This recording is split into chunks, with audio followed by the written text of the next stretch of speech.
여러분 안녕하십니까. 여수 MBC 뉴스투데이입니다. 시민들의 교통 편의를 위해 광역 무료 환승제가 시행됩니다. 순천시는 다음 달부터 여수, 순천, 광양을 오고 가는 시내버스 이용 시 60분 이내 환승할 경우 1회 무료 탑승이 가능하다며 재계시가 지속적으로 협의해 문제점을 개선해 나가겠다고 밝혔습니다. 여수, 순천, 광양행정협의회는 올해 1월부터 광역버스 운행을 시작했으며 권역 내 대중교통 활성화를 위한 논의를 이어갈 계획입니다. 최근 성공적인 남북 정상회담 이후 정부의 한반도 신경제지도 구상이 크게 부각되고 있습니다.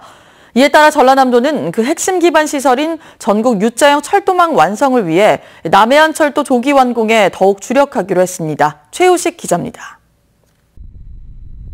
정부의 한반도 신경제지도 구상은 에너지자원 축인 동해안 벨트와 교통 물류 축인 서해안 벨트, 환경 관광 축인 DMZ 벨트 등 A자형 개발 전략입니다. 전라남도는 여기에 남해안을 포함한 U자형 철도망의 필요성을 부각시킨다는 보관입니다. 한반도 신경제 지도가 제대로 성과를 내기 위해서는 이 국토 축을 U자형으로 연결시키는 철도망 구축이 반드시 필요하거든요. 그래서 거기에 핵심 인프라가 바로 남해안 철도입니다.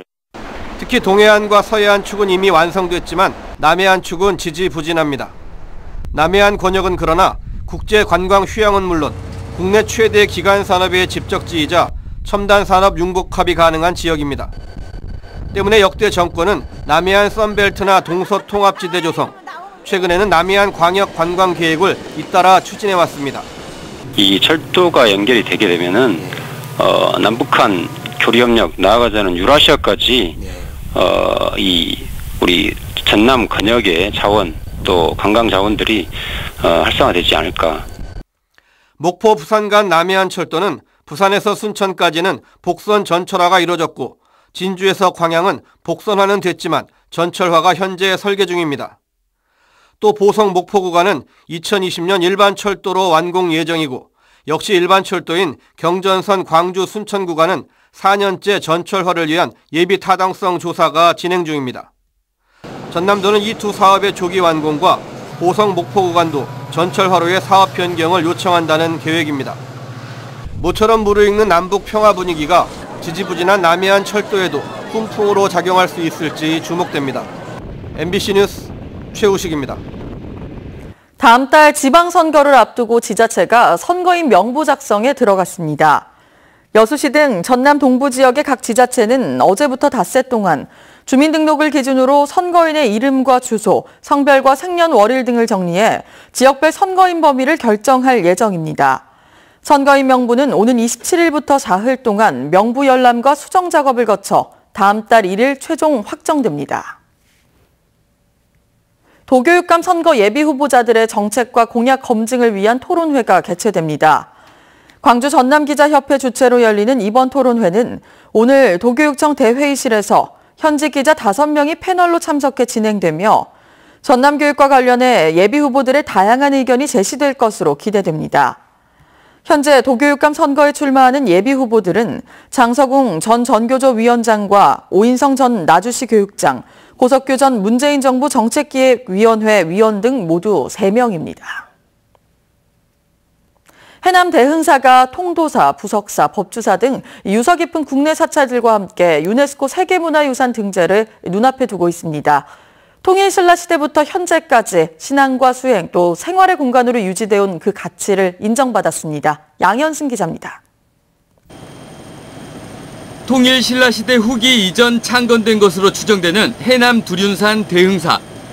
특히 임진왜란 이후 조선 불교의 중심 사찰이 됐고 지금도 한국 불교의 종가로 꼽힙니다. 호국승 서산대사를 기리는 표충사가 18세기에 건립됐고 여러 개의 참선 공간과 미륵전이 자리하고 있습니다. 또 삼재가 들어오지 못한 곳이다. 화재라든가 또 이렇게 바람이 해서 또 이런 게 미치지 못하기 때문에 모든 것이 안전한 지대다. 대흥사가 역사 문화적 가치를 인정받아 세계유산 등재를 앞두고 있습니다. 사찰을 중심으로 10헥타르를 유산구역으로 주변 617헥타르는 완충구역으로 설정됐습니다. 오랜 시간을 지내왔지만 숭배의 공간과 명상을 위한 구역 등이 본래 모습과 기능을 잘 유지하고 있어 불교 전통의 독보적인 증거로 인정받았습니다. 또 전통 기법을 활용한 수리와 복구로 사찰의 종교적 건축 요소를 진정성 있게 유지했다고 평가받았습니다. 국제기념물 유적협의회는 현지 조사 등을 거쳐 대흥사를 비롯해 통도사, 부석사, 법주사의 세계유산 목록 등재를 권고했습니다. 한국적 불교식의 영적 수행의 전통이 살아있는 독보적인 증거이다라는 것을 국제기구에서 공인받는 그런 의미가 있겠습니다. 대흥사의 세계유산 등재는 다음 달 말 바레인에서 열리는 제42차 세계유산위원회에서 최종 결정됩니다. MBC 뉴스 양현승입니다. 세월호 좌현을 가리고 있던 철제 지지대의 70% 이상이 제거됐습니다. 세월호 선체조사위원회는 선체 좌현에 붙어있던 33개의 지지대 가운데 어제까지 72%인 24개를 제거했으며 이번 주 안에 제거를 완료해 좌현을 모두 드러낼 수 있을 것으로 보고 있습니다. 선조위는 내일 안전점검이 끝난 선체 내부를 언론을 통해 국민들에게 상세히 공개하고 미수습자 수색 계획과 정밀조사 상황 등을 설명할 예정입니다. 광양에서 윤동주 청소년 100일장 사생대회가 열립니다. 광양시는 오는 26일 광양 청소년 문화센터 앞 중동근린공원에서 제11회 윤동주 청소년 100일장 사생대회가 열린다고 밝혔습니다. 이번 대회는 윤동주 시인의 유고가 발견된 정병옥 가옥 문화재 지정에 따른 역사적 가치를 높이기 위해 마련됐습니다. 5.18 당시 시민군 대변인으로 활동했던 윤상원 열사와 또 70년대 노동운동의 기폭제가 됐던 전태일 열사. 이 두 열사는 직접 만난 적은 없지만 밀접한 관계를 맺고 있는데요. 먼저 윤상원 열사가 어떤 인물인지 김철원 기자가 취재했습니다. 5.18 항쟁 지도부 대변인 윤상원. 임을위한 행진곡의 주인공이기도 한 그는 5.18과 한국 민주주의의 상징입니다. 윤상원 열사는 말씀하셨습니다. 오늘 우리는 패배할 것이다. 그러나 내일의 역사는 우리를 승리자로 만들 것이다 라고 하셨습니다. 국민학교 시절부터 써온 그의 일기를 보면 정의감과 용기가 어디서 왔는지를 엿볼 수 있습니다. 수학에서 비례의 법칙을 배웠다.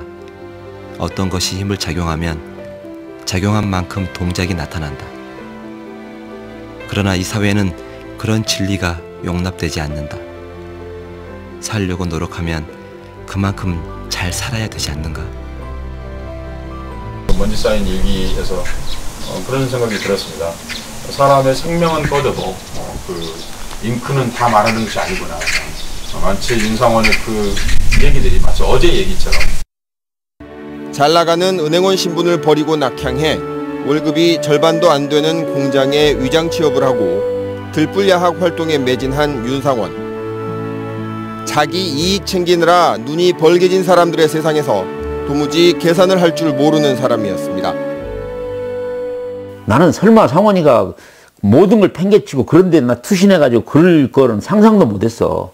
근데 나한테 와서 그러더라고. 그래서 내가 너 정신없는 놈이라고 그랬지. 흥이 나면 즉석해서 판소리와 탈춤을 선보인 끼 많은 광대였습니다.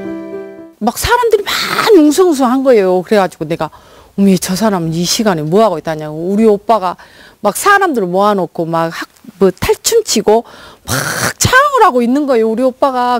항쟁 기간 동안 투사회부를 내고 시민 걸기대회를 조직했던 전략가. 계엄군의 막강한 화력에 맞서 싸웠고 80년 5월 27일 전남도청 민원실에서 계엄군 총탄에 맞아 숨질 때까지도 뒤로 물러서지 않았습니다. 우리도 이길 수 없는 줄 안다. 그런데 실질적으로 우리가 총 나불고 다 가면은 우리는 살 수 있을런가 봅니다. 그러나 칠남매 장남이 숨진 까닭에 윤상원 생가에는 흔하디 흔한 가족 사진 한 장이 없습니다. 그가 떠난 지 38년, 나머지 식구들이 다 모인 자리에서 윤상원의 영정 사진을 두고 처음으로 가족 사진을 찍었습니다. 핫된 짓 안 하고 나라를 위해서 민주주의를 위해서 몸을 바쳤다. MBC 뉴스 김철원입니다. 전라남도는 전문 임업인과 생산자 단체를 대상으로 2019년 산림소득사업 공모를 실시합니다. 대상 사업은 산림작물 생산단지와 산림복합경영단지 2개 분야로 작물 생산에 필요한 시설비 등 전체 사업비의 60%를 보조금으로 지원받을 수 있습니다. 신청서 접수 기간은 다음 달 29일까지로 자세한 공모 내용은 산림청이나 전남도청 누리집에서 확인할 수 있습니다. 여수시가 하반기 공공근로사업과 또 지역 공동체 일자리 사업을 추진합니다. 여수시는 오늘부터 오는 29일까지 각 읍면동을 통해 공공근로사업과 공동체 일자리 사업에 참여할 시민을 모집한 뒤 재산과 부양가족 등을 고려해 대상자 330명을 확정할 계획입니다. 근무기간은 오는 7월 16일부터 11월 30일까지며 분야에 따라 주당 15시간까지 근무할 수 있습니다. 이처럼 맑은 하늘 아래 햇살이 쏟아지고 있습니다. 비구름은 주로 동쪽으로 많이 빠져나갔고요. 지금 비가 내리고 있는 지역은 경상도 일부 지방으로 이 지역의 비마저도 차츰 그칠 것으로 보입니다. 이후로는 황사의 영향을 받겠습니다. 오늘 오후에 서해 5도를 시작으로 오늘 밤부터 내일 사이에는 전국 곳곳에 황사가 나타나겠고요. 이에 따라서 오늘 중서부 지방에서는 미세먼지 농도가 나쁨 수준까지 오르겠습니다. 황사는 내일까지 영향을 줄 것으로 보여서 황사용 마스크 준비하시는 게 좋겠습니다. 오늘 전국 하늘 차차 맑아지겠지만 황사의 영향을 받겠고요. 서해안 지방에서는 바람이 강하게 불겠습니다. 이 시각 기온은 서울이 13.6도, 부산은 16도 안팎, 광주는 17.6도 등으로 어제 아침보다 높은 기온을 보이고 있습니다. 한낮에는 서울이 23도, 강릉 22도, 광주 25도, 대구는 26도까지 오르는 등 남부지방은 덥겠습니다. 주 후반에는 대체로 맑은 날들이 많은 가운데 낮 동안에는 다소 덥겠습니다. 날씨였습니다.